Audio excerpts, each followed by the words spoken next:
What is going on, guys? My name is Stuber, and I'm here to break down this 2-game men's Olympic basketball slate on Draftkings.com. If you guys are new here or just haven't done so already, make sure to hit that subscribe button. Only like 40% of you guys viewing my videos are subscribed, so if you guys could just go ahead and hit that subscribe button, would really appreciate it. And liking and commenting on this video really helps out the algorithm, really helps me spread my work and get me more views and grow the brand and grow the Discord.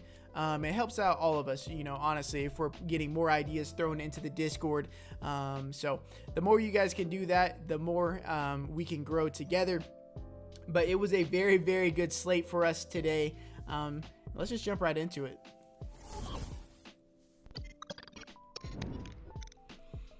Of course, if you want my pretty much this video in written form, join the Discord. It is linked below. There's going to be it'll be in a pinned comment.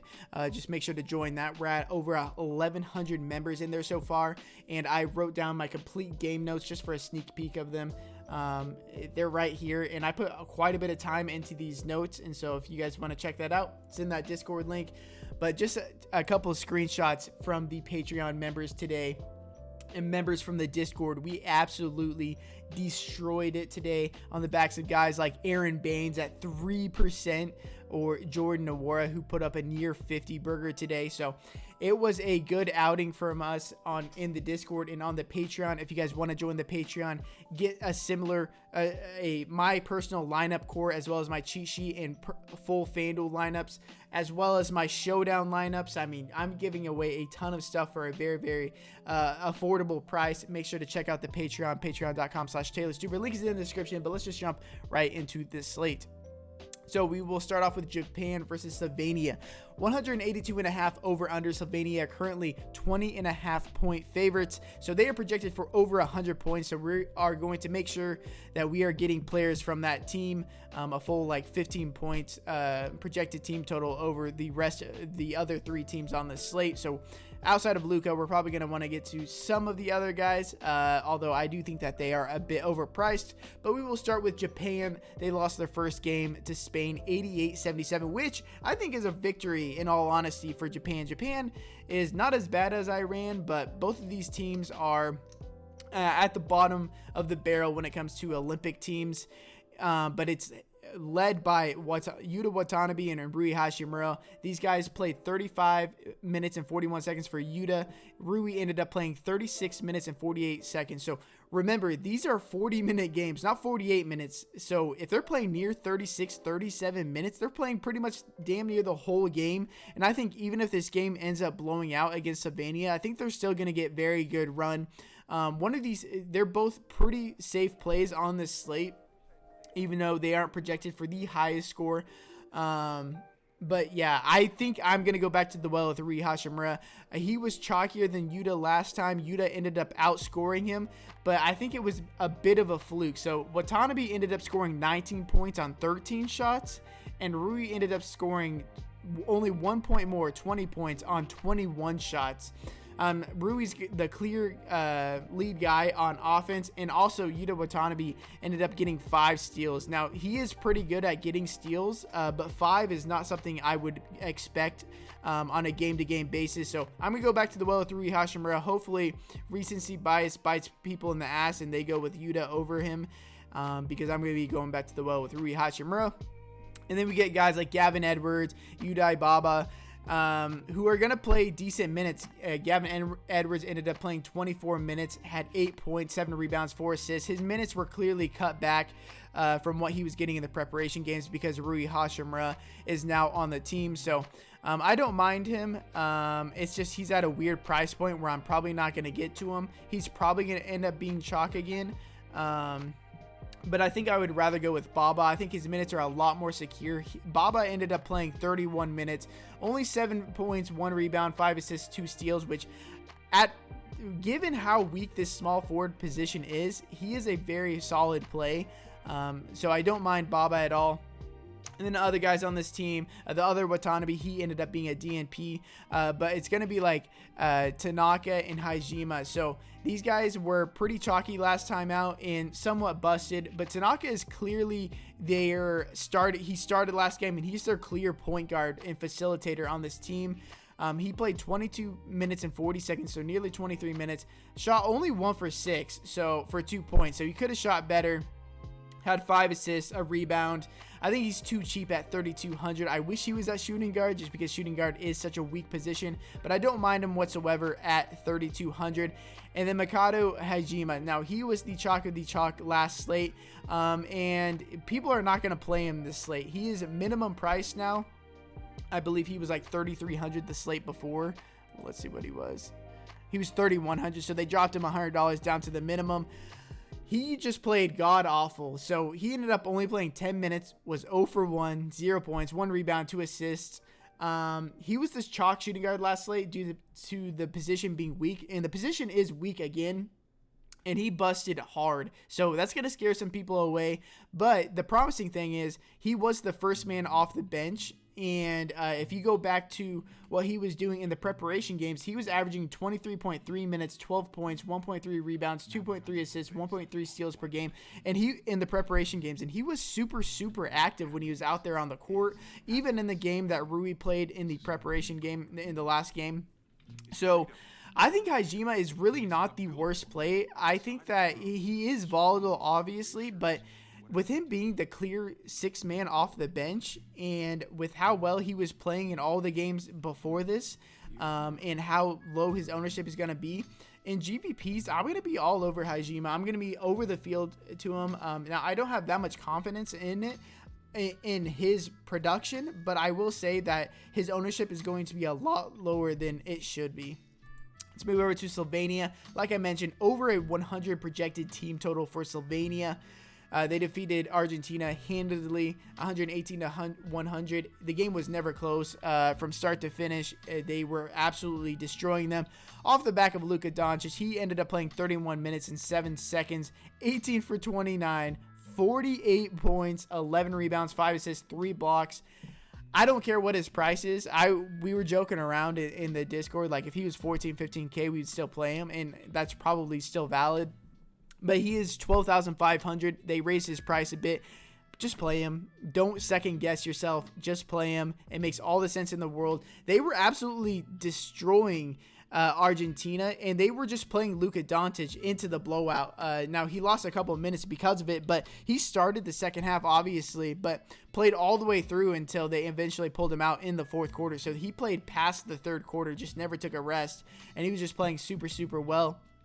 And this Japan team is even worse than Argentina. So I love going back to Luka Doncic.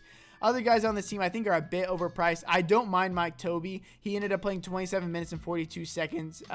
Eventually ended up fouling out of the game, but was getting blowout run just like Luka. Ended up scoring 11 points on 5 of 8, shooting 14 rebounds and an assist. Not too bad of a play at 9,000.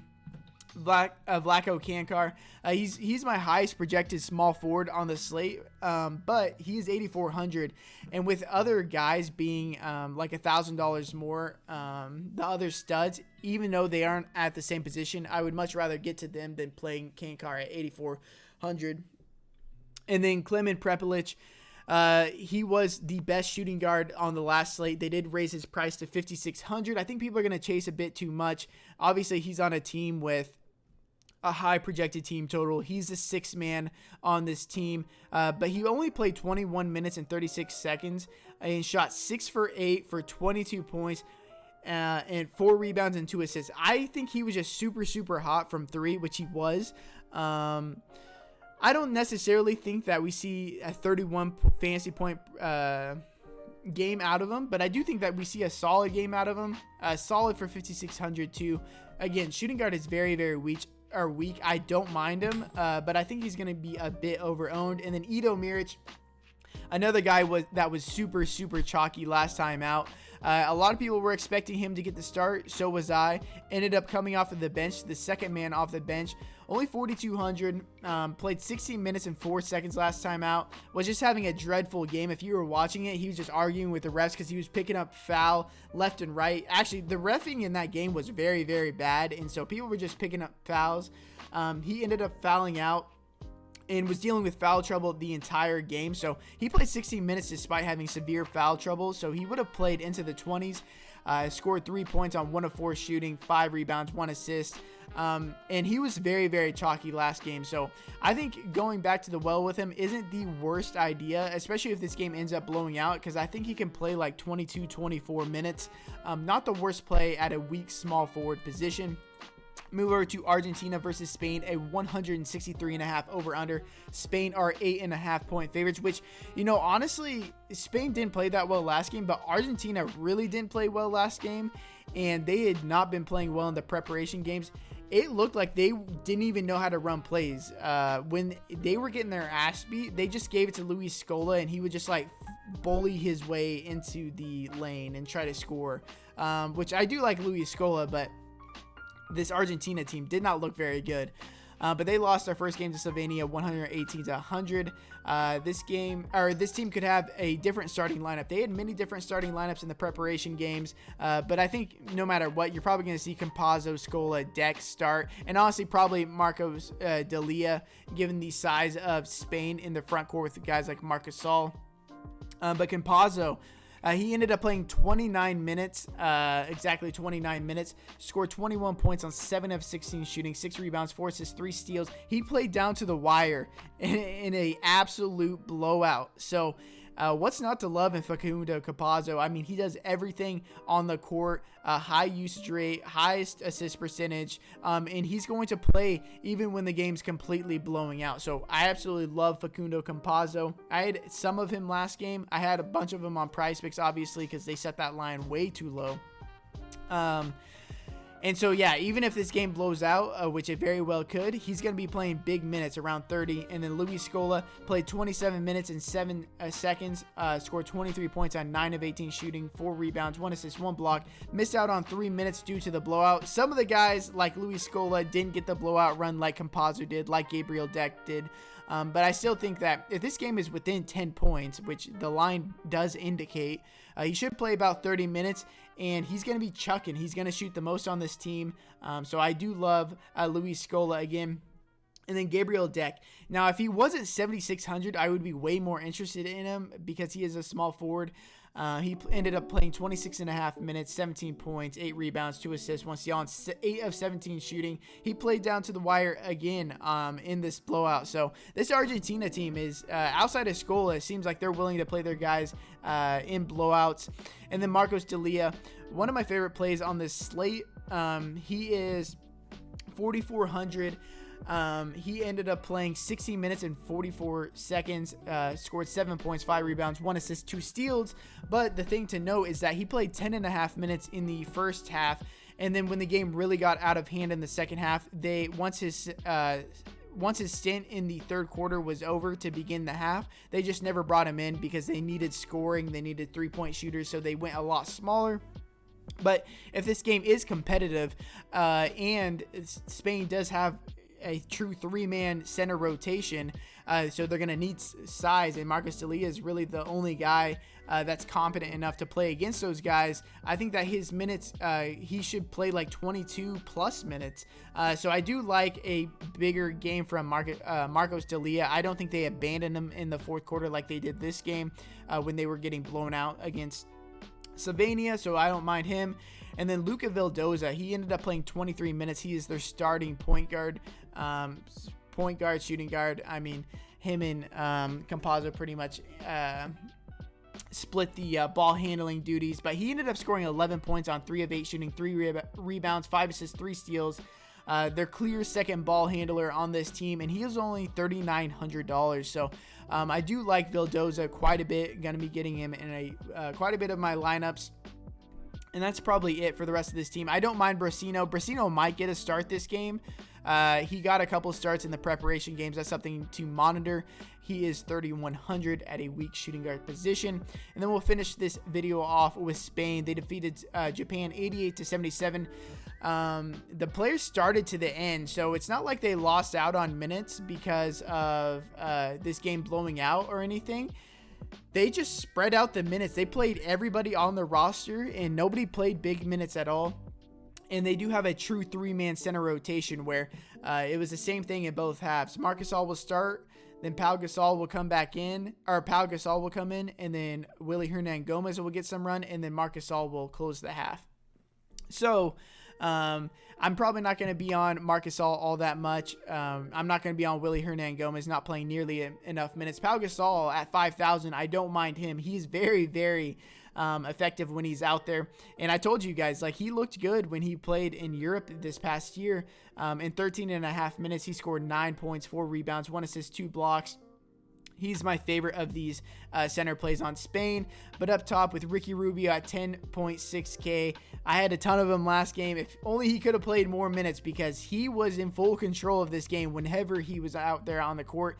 In only 21 minutes and 44 seconds, he shot 8 for 13 for 20 points, 2 rebounds, 9 assists, and near double-double. Whenever he was off the court, Japan kept clawing their ways back into this game. So maybe they give him a couple extra minutes this game. If this game is competitive down to the wire, man, like super competitive, and he could somehow get to 30 minutes, like even 28 minutes, he'll blow this 10.6K price tag out of the water. Pairing him with Luka Doncic, like, you're giving yourself a ton of upside there. But if they're going to continue to run these rotations where he's playing 22 to 24 minutes, it's hard to justify paying 10.6K, because he is going to have to be very, very competitive in that time, or efficient in that time, which he's capable of doing. But yeah, I'm going to be sprinkling in some Ricky Rubio into my lineups. And then for the rest of this team, I mean, guys like Sergio Rodriguez, Alex Abrines, Usman Garuba, I think they're all worth decent. They're worth noting because they are so cheap. Specifically, Sergio Rodriguez at 3,300. This is the sixth man on this team. He played 18 minutes and 16 seconds, scored 9 points on 4-7 shooting, 3 rebounds, 2 assists, 1 steal. He's the clear option off the bench, and whenever Ricky Rubio's not on the court, he is like the first option on this team. So even if he's going to continue to only play like anywhere from 15 on a very, very low end, 15 minutes to 21 minutes, he is very, very efficient when he's out there. 3,300 is way too cheap for him. And then guys like Abrines, Garuba, I think they are worth a look, especially Garuba being at a weak power forward position if you're not paying up for guys like Rui Hachimura or Luis Scola. But I appreciate you guys watching this video. If you guys haven't already, make sure to like, subscribe, comment below. I'll be in the Discord all day. If you guys want to read my game notes, it'll be in the Discord. Or if you have any questions about building lineups, make sure to hit me up on Twitter or in the Discord. More than willing to help you guys out. Appreciate you guys watching this video. Best of luck tonight, and until next time, peace.